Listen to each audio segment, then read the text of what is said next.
Welcome everyone back to another episode of Let's Talk America Radio. Of course, I'm Shana Thornton, on-air host and executive producer. And today we have someone on very, very special with us. Many of you recognize him, of course. It's going to be a great conversation. We're doing these historical, stressful times, as we know. Many people are experiencing mental health challenges and concerns.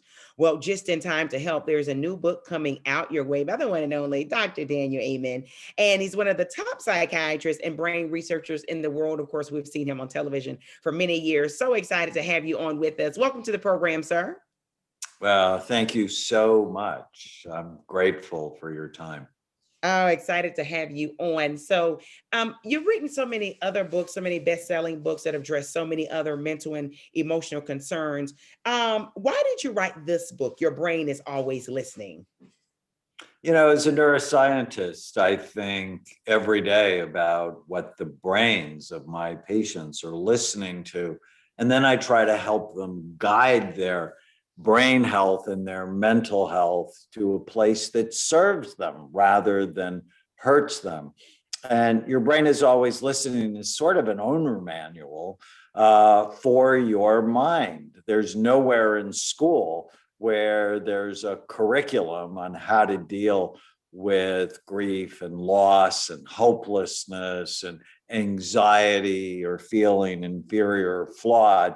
And these are just the big issues I help my patients with every day, that I wanted to give them a simple guide that was actually fun. This is a fun book to read and engage with. I talk about the dragons from the past that are breathing fire. So it's really like the story of you.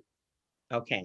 And speaking of the dragons from the past, right? Everyone has a past. Our childhood mostly makes up a lot of that. I always say childhoods lead to so much of goes on in adulthood. But with the pandemic that we are continuing to experience, you mentioned the G word of grief.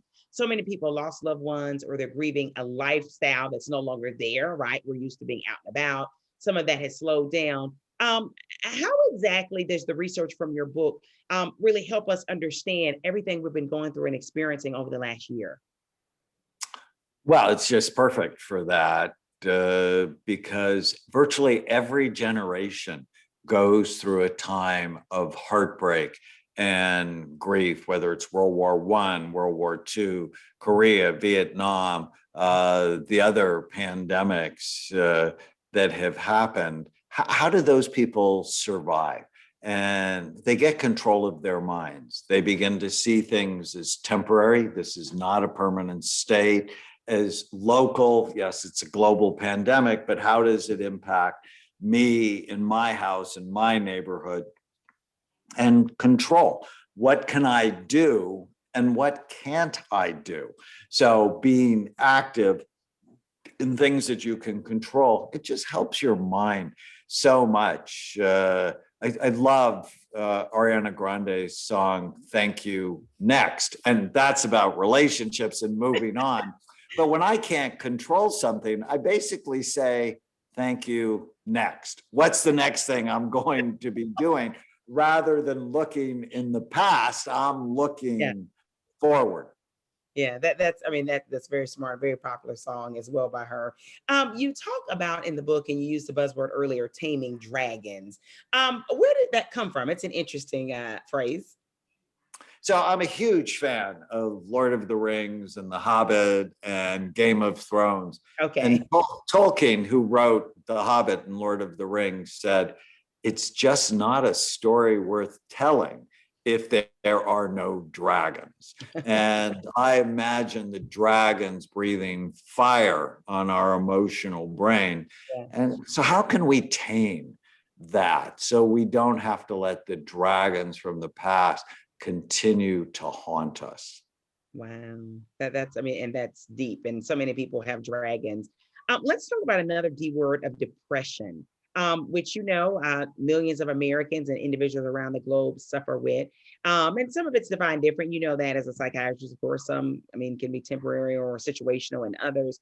But how exactly can people deal with depression during these interesting times that we're living in? Well, so the most important thing is learning how to manage your mind and your habits. There's the hopeless and helpless dragon that drives depression. Head to head against antidepressants, walking like you're late for 45 minutes, 4 or 5 times a week, it's been found to be equally effective.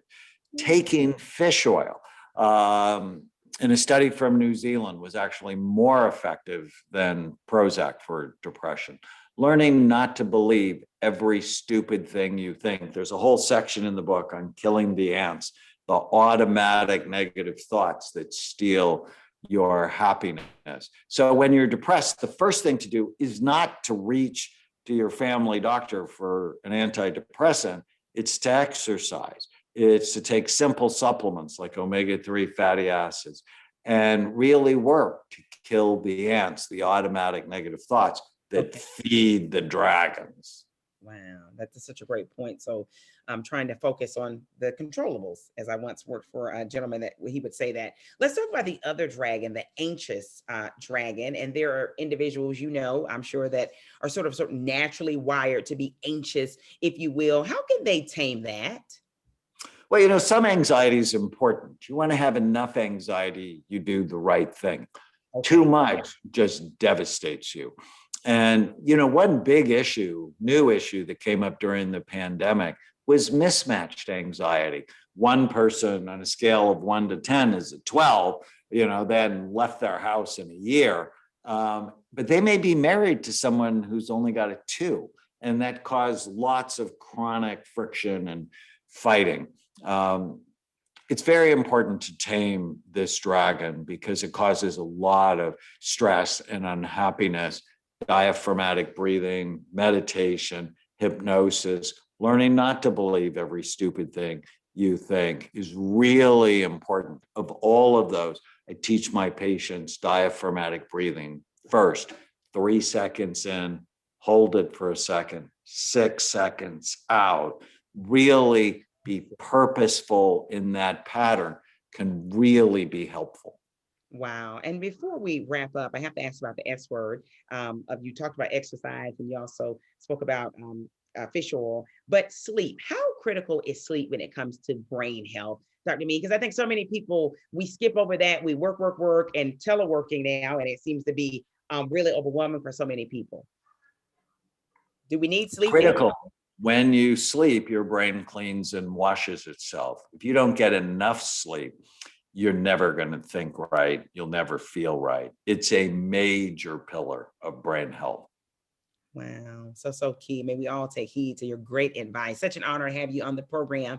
Where can we get the latest book and more information about you? So they can get Your Brain is Always Listening at any place great books are sold, Barnes & Noble, Amazon, Target. You can learn more about our work. We have 9 clinics across the country at amenclinics.com. So Amen, like the last word in a prayer, clinics.com. I love it. Thank you, Dr. Amen. It's such a pleasure to speak with you. Take care and stay safe. Thank you, Shana.